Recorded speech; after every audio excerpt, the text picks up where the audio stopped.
Hello, my no longer punters, and hello, Vegas. And yes, I'm desperately in need of a haircut, but we have to get a video out tonight because we got a game.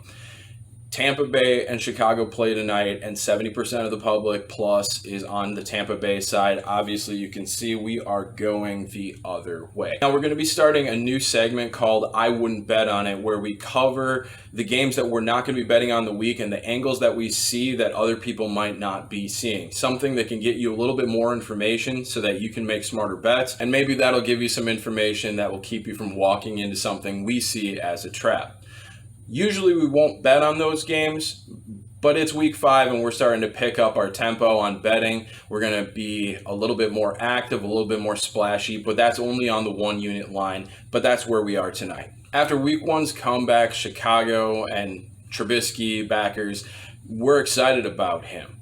And we had watched the game, and the basic come away from it was, I don't know how Trubisky pulled that off because it looks like he's actually worse. 2 weeks later, he's benched, and we're on to the Nick Foles era in Chicago. And the positive you're seeing with Nick Foles is that he is getting the ball out early. He is better through his progressions. He is quicker to the release point. And that's something that's going to help Chicago in a number of matchups. Tonight would be one of those matchups. Tampa Bay's high-pressure front is a joy to watch.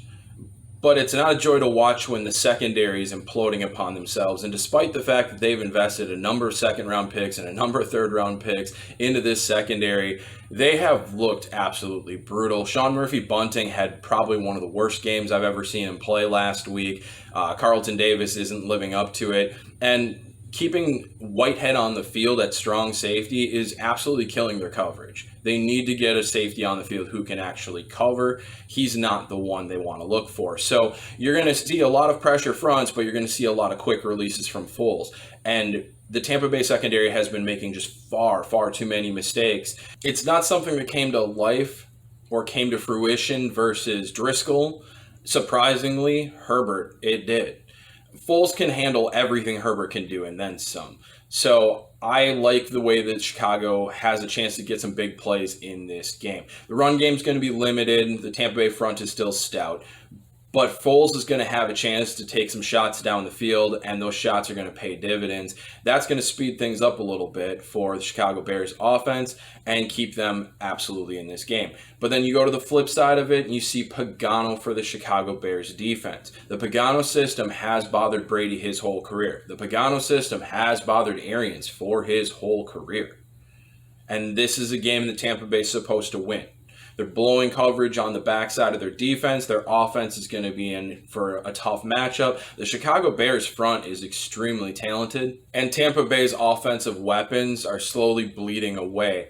Watson's out, Godwin's out, O.J. Howard is out. So we're looking at Evans, we're looking at Miller, we're looking at Gronk. And that matches up pretty well with what Chicago has out there. The slot's going to be taken away. Screen is a pretty good player in the slot.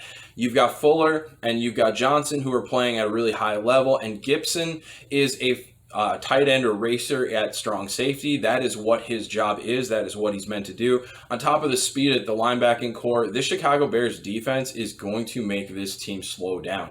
Denver slowed down Tampa Bay a little bit. Chicago's going to slow them down much, much more. And that's going to put this game right in pick'em territory. I mean, it's right in pick'em territory, and you're getting points on Chicago.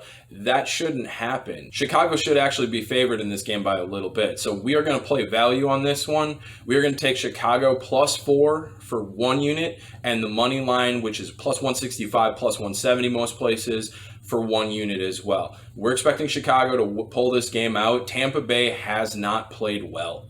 They have played poorly against Carolina. They played Driscoll against Denver and were able to manufacture a win out of that one.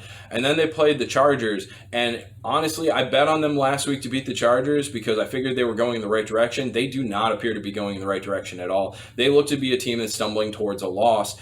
And honestly, it's a miracle that they won by 7 in that game.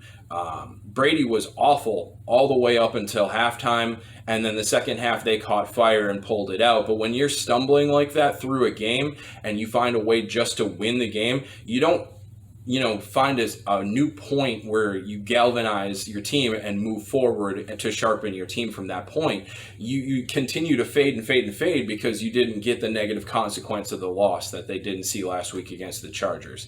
So covering the 7 last week, the Chargers, they're a solid team. They're not as good as the Bears. The defense isn't close.